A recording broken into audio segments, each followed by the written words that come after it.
북극 항로는 오랫동안 지도 위에만 존재하던 길이었습니다. 두꺼운 얼음으로 막혀 있어 인간의 접근을 허락하지 않던 바다, 북극해. 그러나 기후변화로 해빙이 줄어들면서 이 바다는 새로운 해상 항로로 주목받기 시작했습니다. 북극 항로란 북극해를 따라 아시아와 유럽을 연결하는 해상 물류 루트를 의미합니다. 즉, 한국에서 출발해 네덜란드 로테르담 등 유럽 주요 항만으로 향하는 새로운 해상 루트입니다. 북극 항로의 가장 큰 특징은 거리입니다. 한국을 출발해 유럽으로 향하는 기존 항로는 인도양을 거쳐 수에즈 운하를 통과해야 했습니다.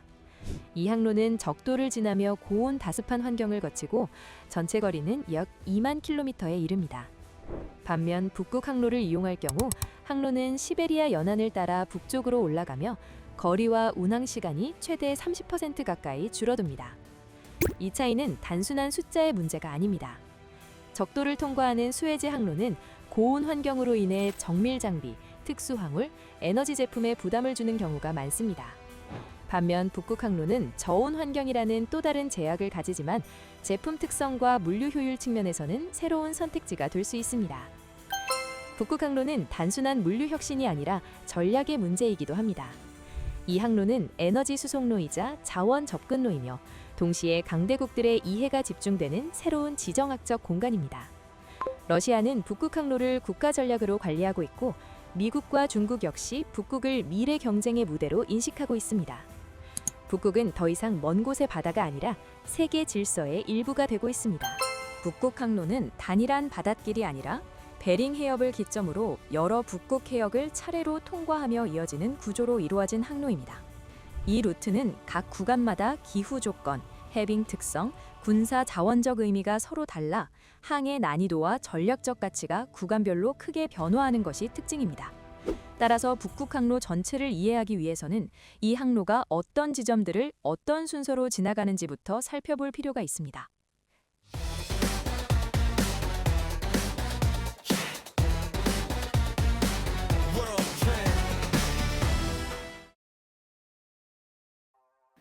베링 해협.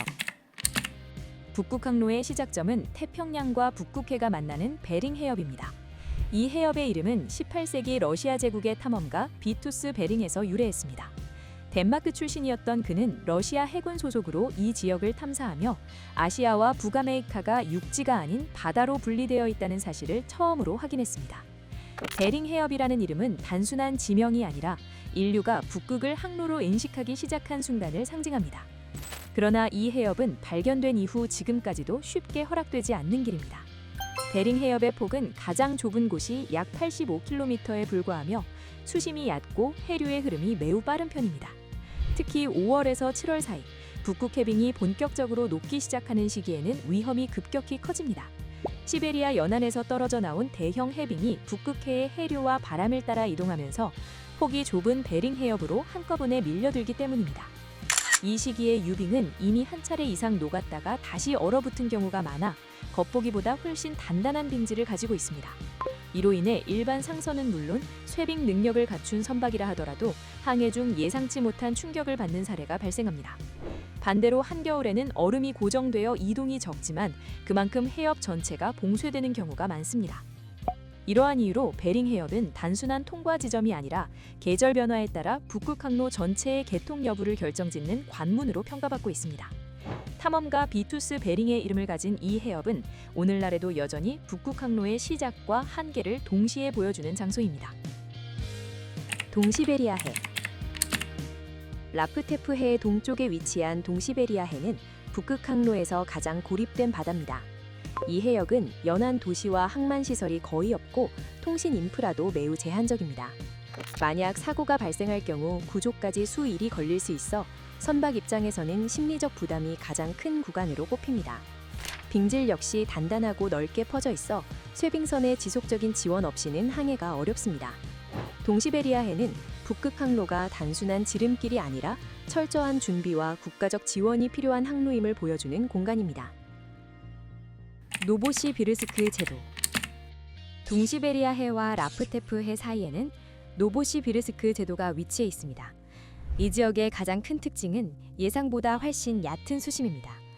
겉으로 보기에는 넓은 바다처럼 보이지만 실제로는 대륙붕이 길게 뻗어 있어 대형 선박이 자유롭게 항로를 선택하기 어렵습니다. 빙하가 녹으며 떠다니는 얼음 아래에는 암초와 얕은 해저 지형이 숨어 있어 정밀한 항로 개성 없이는 좌초 위험이 크게 높아집니다. 이곳은 북극 항로에서 보이지 않는 지형이 얼마나 중요한지를 보여주는 대표적인 구간입니다. 라프테프 해. 베링 해협을 지나 동쪽으로 이동하면 북극 항로에서 가장 중요한 해역 중 하나인 라프테프 해에 도달하게 됩니다. 이곳은 북극의 얼음 공장이라 불릴 만큼 해빙이 새로 생성되는 비율이 매우 높은 지역입니다. 겨울철 시베리아에서 불어오는 극심한 한파로 인해 바닷물이 빠르게 얼어붙고 이렇게 생성된 해빙은 이후 북극해 전역으로 퍼져나가게 됩니다. 이 때문에 라프테프 해는 여름철에도 완전히 개방되지 않는 경우가 많으며 북극 항로 전체의 항해 난이도를 결정짓는 핵심 구간으로 평가받고 있습니다. 카라해. 북극 항로의 서쪽 중심에는 카라해가 자리하고 있습니다. 이곳은 러시아가 북극 항로를 국가 전략으로 운영하는 핵심 해역입니다. 쇠빙선 기지와 항만, 에너지 수송 거점이 집중되어 있으며 실제로 상업 운항이 가장 활발하게 이루어지는 구간이기도 합니다. 카라해는 북극 항로가 아직 실험 단계에 머무는 구간과 달리 이미 현실적인 물류 노선으로 작동하고 있는 장소입니다. 북극 항로가 가능성에서 실행으로 넘어가는 경계선이라 할 수 있습니다. 바렌츠해. 북극 항로의 서쪽 끝에는 바렌츠해가 위치해 있습니다. 이 바다는 북극해임에도 불구하고 연준 얼음이 거의 얼지 않는 특징을 가지고 있습니다. 그 이유는 대서양에서 유입되는 난류, 즉 북대서양 해류의 영향 때문입니다. 이로 인해 바렌츠해는 북극 항로 중에서도 항해 조건이 가장 안정적인 해역으로 평가받습니다. 동시에 이곳은 북극 항로가 대서양과 직접 연결되는 출구이자 유럽으로 향하는 마지막 관문 역할을 합니다. 북극 항로와 우리의 미래. 북극 항로를 이용하기 위해서는 특별한 기술이 필요합니다. 두꺼운 유빙을 깨고 나아가는 쇠빙선, 영하 수십 도에서도 작동하는 선체와 엔진, 위성 항법과 극지 통신 기술. 북극 항로는 기존 해운 기술로는 접근할 수 없는 극지 기술의 집약체라 할 수 있습니다. 세계 최고 수준의 조선 기술, 쇠빙 LNG 운반선 건조 경험, 글로벌 해운과 물류 인프라.